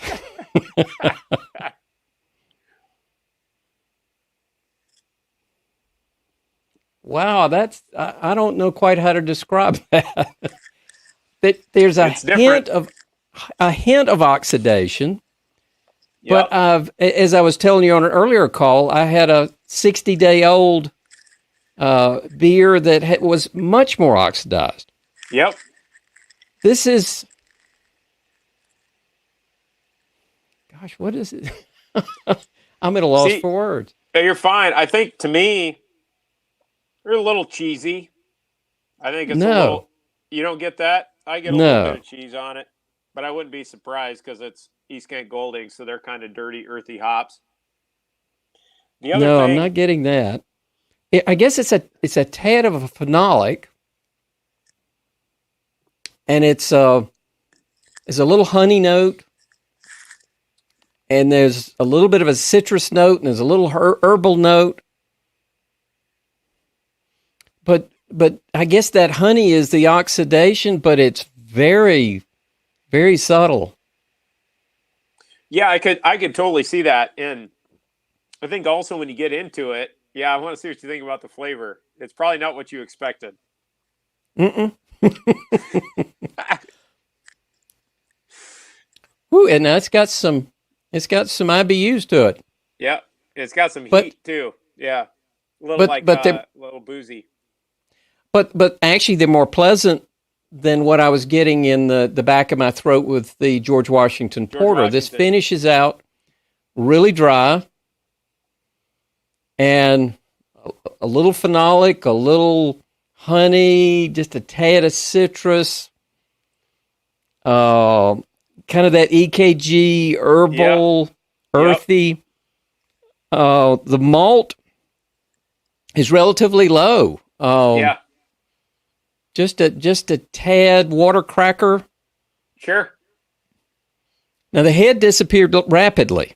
Yeah, mine's sticking around a little bit, but I'm not really sure why.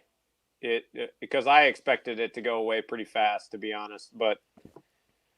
And I also think you can taste a little bit of the oak. The oak's still in there, you know. Yeah. And so, as you said, it's a little hot. Yeah. What's the alcohol in it? 7.7. 7.7. I was aiming for 7.5, and it crept a little high. It got to just above that. So you think you got something wild out of the barrel? Oh, yeah. Yep. Yeah. Because we actually noted the barrels actually, and this was really cool, the barrels actually naturally carbonated. And we had never seen that before. I mean, I've been running the barrel program for years. And it was because, we're pretty sure it was because we were taking them in and out of the cold to hot to cold to hot. And each time we bring it back out of the cold into warm, it would start fermenting, like some kind of microbial activity would start fermenting again, and it started creeping. But what I think is funny about it is this is not what you call an IPA, right? This is not what you think of when you think of an IPA. It's not a hop bomb, and it also doesn't taste bad. That's what I thought was hilarious. I could easily drink 2 of these. The George Washington Porter, that would be pushing it. I will finish it, but it'll probably be tomorrow after I put it back in my carbonator cap. That's fine. And I can drink a lot of George Washington. This, I can still drink quite a bit of it. But the thing that is funny to me is that it's not at all what I thought it was going to taste like. It is not at all bad, though. We abused this beer. We did everything we could to ruin this beer. I was trying to replicate what they would have done to ruin the beer. We had some barrels that we shook daily that we left at 80 degrees for 3 months. And it still basically tasted the same. It was just hazier and thick. it had a lot of yeast in suspension, so it would have given you a massive hangover for sure. I mean, it was like maybe the world's first hazy IPA, but that's kind of the way it was. It was kind of funny. This Yeah. is pretty darn clear. Yeah, and if actually on the Doug, on the next slide I had up was one of the people working the tap room. They poured me one fresh the day it was released, and you can see what it looked like in comparison to yours the day it was released in November. So almost a year ago. We're about 11 months out. On that slide, you can see it. I think it'll animate. If you go to the next one, you'll see Grace pouring one up here, and you can see how hazy it is on the left too. This was basically the day that it was canned in November of 2019. Now, what I think is interesting too is you'll notice I put on the slide 34 IBUs. So, like I said, kettle side, hot side, we were at 46-ish IBUs. After dry hopping, 34, and it just proved that extensive, really, really excessive dry hopping will pull out the BUs. So what do you think of the clarity difference between mine, or is that just months in a refrigerator? Honestly, I think that's what it is. I think you've kept it in a really good condition, and you haven't moved it. Where mine, I have a stash of these that I keep in my beer cellar, and when I've got to do an event, I just pull them off, throw them in the fridge like 3 days prior. So it probably got shaken up from doing that, where yours has just been able to sit. And honestly, some of these, there are records that indicate that these IPAs, when they'd end up in India, they'd sit in a warehouse for 2 years before they'd open the casks. So you can imagine probably how severely oxidized they were, and probably how crystal clear they were, because they just sat there. Well, I didn't expect it to be nearly as oxidized. And as I said, in a 60-day-old canned from a large brewery IPA that I had, it was far more oxidized. The one you had earlier. Yeah, that's what you were saying. And this is how old? This is from November of 2019, so almost a year. Wow. Yeah, I think it actually, let me see, it'll probably say it was canned on actually October 24th. So I will take that back. We are almost exactly 1 year to the day, because today's the 22nd. So, and on the next slide, Doug, if you want to advance it too, this is just what I put up as like tasting notes. These are kind of the things I get off of it, which I thought was kind of fun. I mean, again, I don't consider it bad in any way. It's easier drinking than I had thought it most certainly was going to be, because it's got some oak. It's got a little bit, some of my guys, and I think it's fallen off a little bit, but some had identified a little white pepper in it, banana, earthy, vanilla, hoppy, all that kind of stuff in there. It's kind of fun. Well, Doug, we can move on to the last one. And, and I should say, too, if you bought it, because I think Doug might have put it up, what I can say is a last little note about, did you get any bass, Doug, or do you want me to just talk about it? I'll just talk. You go ahead and talk about it. I'll enjoy your 1752 IPA. Good. What's funny about going out and buying bass, if any of you did that, is I don't think I've done this since, probably like 10, 15 years. But why I brought it up to Doug is, if you haven't had a bass in a while, I was actually very pleasantly surprised. I cracked one last night after I bought the 6-pack. That could be, though, I think they're owned by AB InBev now, so they're actually putting out a pretty standard product. But what happened to Bo Brewing is kind of interesting because, Bass Pale Ale, Steve. That's what I got, just Bass Pale Ale. So there you go. I just grabbed ironically, I can't believe how expensive this stuff is now. It's like $10 a 6-pack. I remember when it was like $6 a 6-pack. So I don't know why it got so expensive. But what happened to Bo Brewing was, unfortunately for good old George Hodgson, he tried to keep it in the family, and he set it up as basically thanks, Jay. Yeah, it is AB InBev. So he set it up as an estate, and his grandchildren ran it right into the ground. And they got themselves in such bad shape that they ended up having to sell the brewery off. Actually, the East India Trading Company came after them because they owed so much money to the East India men. And so they sold it to Alsops. And if you're familiar with that one, if you're a label collector or know anything about old English labels, they sold the brewery to Alsops. Alsops eventually went under. They went under in the early 20th century, and the Bow Brewing, though, didn't actually close until the 1930s. Oddly enough, if you're familiar with, oh man, I'm total brain fart here. The boys in England that own everything, own all the bars and stuff there. It'll come to me eventually. They ended up purchasing the rights to Alsops, and they are trying to revive some of their old labels. And I'm trying to think of it. They had a TV show for a while. I'm totally brain farting right now, but I can't think about it. But they own like all the major like bars and stuff, and they're one of the biggest beer producers in England now. So Alsops might be coming back, but Bass, ironically, was the brewery that took over the IPA trade. Now the pale ale, ain't nothing hoppy about this. I was telling the guys at work I hadn't had one so many years it almost comes off like a Vienna lager, but it's an ale, so you get a little bit of that sweetness. Brew Dogs, that's who it is. Brew Dogs. If you're familiar with Brew Dogs in England, they own the rights to Alsops, and they might start recreating some of their beers eventually. Yep, thanks, Steve. That's the guys. But if you got a Bass Pale Ale, I'm not going to poo-poo it because I drank one last night and it was quite enjoyable. I know AB InBev owns them, but at least you know it's going to be a consistent product. So it's pretty tasty, and like I said, it's kind of almost like a lighter version of a Vienna lager. Well, let's get to this last beer because I've been yakking too much here this evening. Use that term again. And Doug, let's talk about Monticello. I see you got it up on the screen. And so to finish out this evening, this is our most recent Ale of Antiquity. I released it in February of this year. And it's a part of a project I'm doing as a part of the Ales of Antiquity series where it's basically my kind of presidential series. But you'll notice that the name of the beer is does not reference Thomas Jefferson specifically. It does have to do with the beer he consumed, but the whole idea behind this beer for me was to try to give props to the brewer at Monticello. And it turns out that the brewer at Monticello was an enslaved individual. And I'm going to talk about that enslaved individual because we owe a lot to him from a brewing perspective.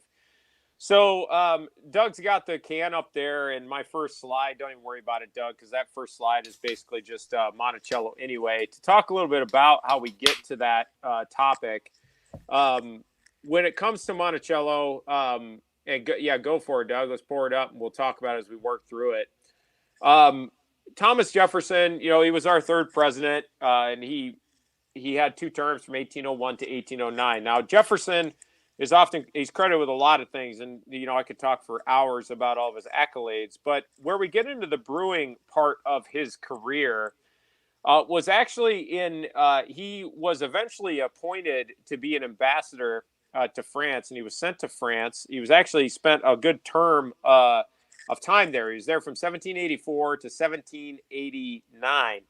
Now, while he was there, or when he was there, he brought an enslaved individual with him, a man by the name of John Hemmings. Now, if you know a little bit about the story of Jefferson, you'll know about Sally Hemings, and this was a relative of Sally Hemings, the woman that was enslaved by Thomas Jefferson, but also that he had fathered many children with. So it's a very controversial history. But John Hemmings came back from France, and he was a cook, and he started teaching a lot of individuals about this French cuisine. And one of the individuals that he was teaching how to cook was his brother, Peter Hemmings. And Peter Hemmings is really the one that's responsible for this beer.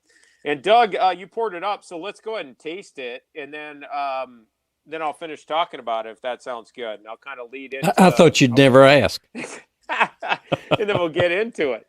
And so this beer was a lot of fun and very different. Where I could find representations that are mildly historic in the industry for George Washington or for a 1752 IPA, Oh, Ain't okay. nothing out there like a Persimmon beer. So this is it. Yeah, I'm getting zero aromatics. I could see that. Let me get into mine here and see what it smells like. And honestly, Doug, probably I didn't even think about this, but one of the reasons why our beers might look different is our altitude. I'm not even kidding. I'm sitting up here at about 5,000 feet above sea level. You're not, because look at mine. Mine's really, oh, that's a pretty dirty glass. Sorry. Let me clean that up a little bit, but I'm pretty hazy on mine. Mine is, But I again, think sea level might have just something to do about with it. brilliant. Yeah, it's great. That's gorgeous. I mean, I wish it looked that good up here. I've never seen one pour that clearly before. That's awesome. Well, no, I didn't get to the bottom, so there may be, some dregs sediment down there. Yeah. Well, let's talk about the flavor profile, Doug, and then I'll get into the history on this guy because this one's a lot of fun. Well, I'm almost afraid since it has no flavor, no aromas. What's funny is mine actually has a lot of aromatics, and I think you're right. Yours probably because a lot of the stuff fell out in it. It's not as potent. Mine's got a lot of the aromatics still in there because I can smell the persimmon pretty strong.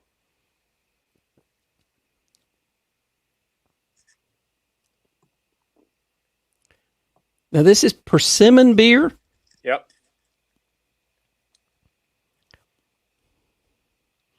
That's the blandest of all the beers by far.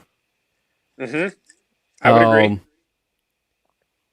Which surprises me. It is not sour at all. The pH is a little higher than either of the other two. I mean, excuse me, a little lower.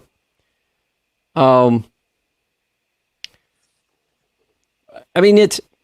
would call it a lawnmower beer. Sure. And what's funny, so mine has quite a bit of persimmon note on the nose yet, but I would agree. It is the blandest of the three. It's way easier drinking than it should be because if you notice on the can, this one reigns in at a whopping 8.5%. So she's oh, no beefier. Kidding. Yeah. I was so busy making sure the label looked pretty. It wasn't reading it. Good. Yeah.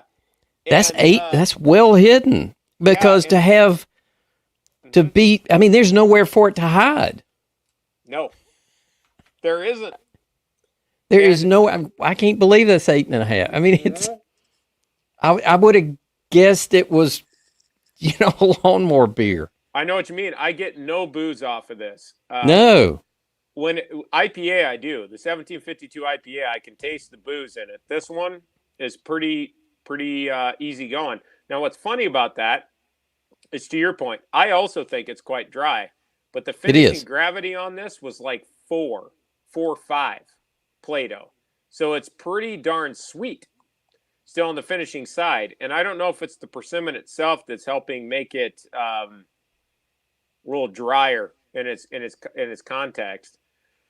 But man, God, yours looks so pretty. I've never seen one pour so clear. Honestly, Doug, I'm not even kidding. I think it's an altitude thing. I think because you're a lower altitude, you're getting a much clearer product. Where we're in this lighter air up here that, Colorado's just on fire right now anyway. But if you come out here, it's a much lighter atmosphere. Yeah, you can just about, if it wasn't red, I think if I had something black and white here, I've got a remote control, you can just about read through it. Yeah, that's really pretty. Yeah, you can. And yeah, Gary, to your point, won't high alcohol dry it out? It can, definitely. I just thought with as much residual sugar that was still left with it at 4.5 Plato when it finished, I assumed it would just be sweeter than it is.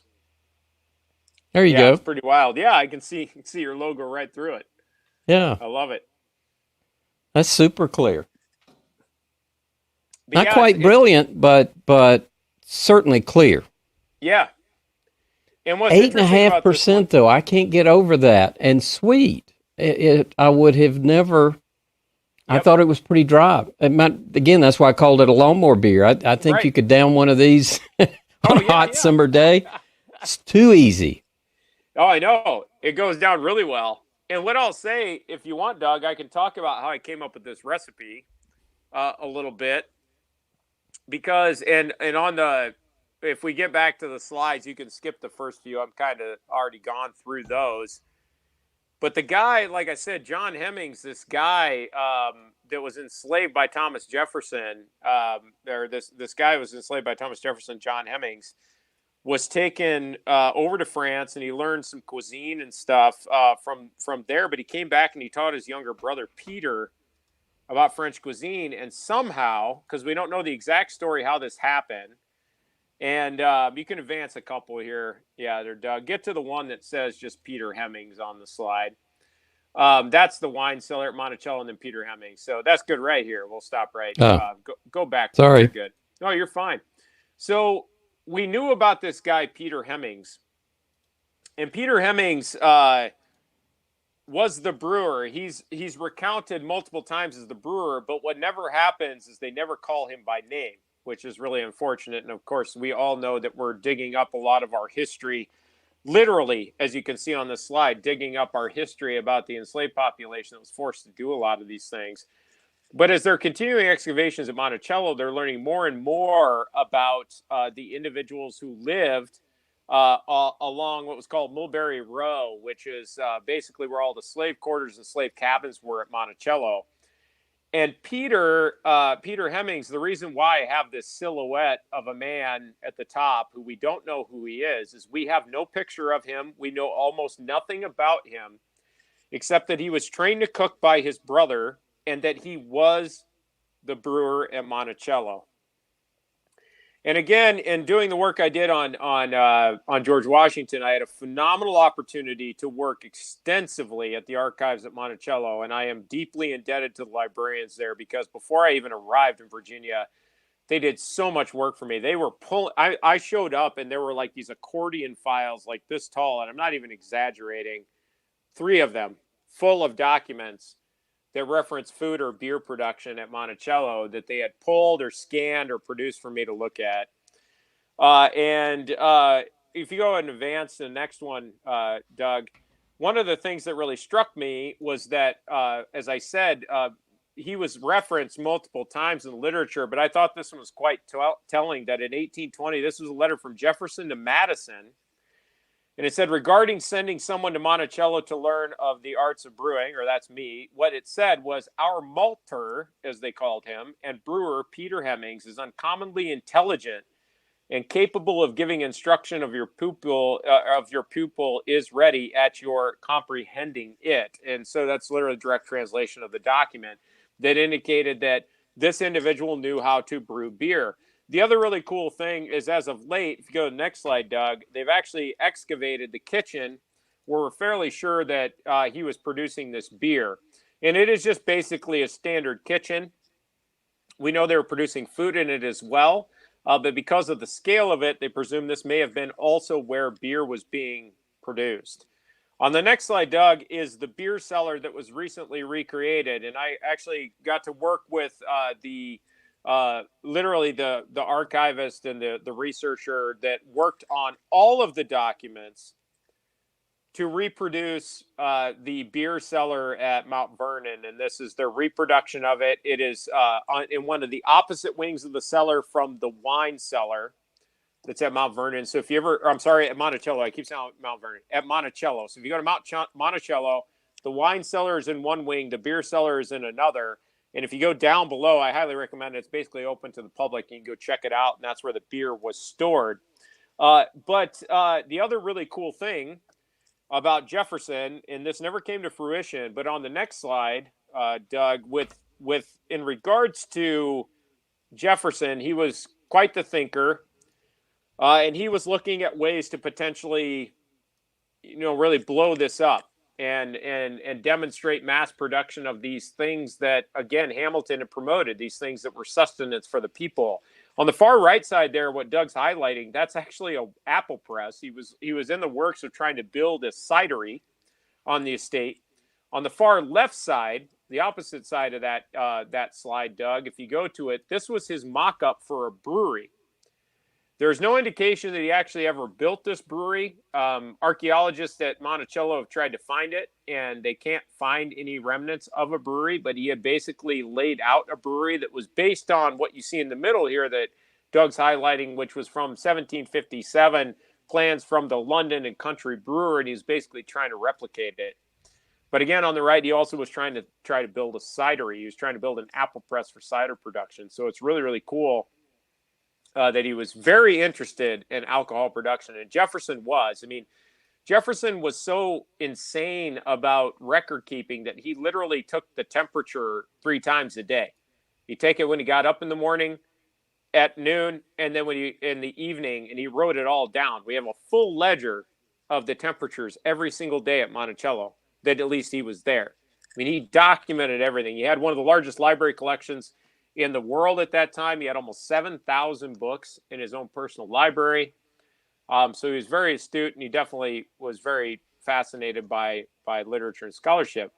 But again, he was not the brewer at Monticello. He might have been mocking up a brewery, but he wasn't the one coming up with the recipes and actually brewing the beer. And on the next slide, Doug, this is what inspired me to make what Doug and I are drinking right now with Monticello. In 1822, there is a receipt that Jefferson wrote down that basically dictates a Persimmon beer that we know Peter Hemmings was making, because he was the brewer at the estate at that time. And it says, gather the persimmon perfectly ripe and free from any roughness, work them into large loaves with bran enough to make them consistent, bake them so thoroughly that the cake may be browned and dry throughout, but not burnt. They are then fit to use. But if you keep them any time, you must dry them frequently in an oven moderately warm. Of these loaves, broken into a coarse powder, take 8 bushels, pour on them 40 gallons of cold water, and after 2 or 3 days, draw it off. Bale it as other beer, hop it, and it makes a very strong beer. By putting 30 gallons of water in the same powder and letting it stand 2 or 3 days longer, you may have a very fine small beer. Now, granted, this isn't the greatest recipe because it has no volumes for anything. What I did in order to figure out this persimmon bread is we basically made a giant amount of persimmon bread in order to produce the beer, because that's what they're essentially making to make the beer. So if you're going to reproduce it on a brewer scale, on the next slide, Doug, this is the recipe. So to make Monticello, it is 80% wheat, 20% biscuit malt, 15% persimmon, but that's by volume.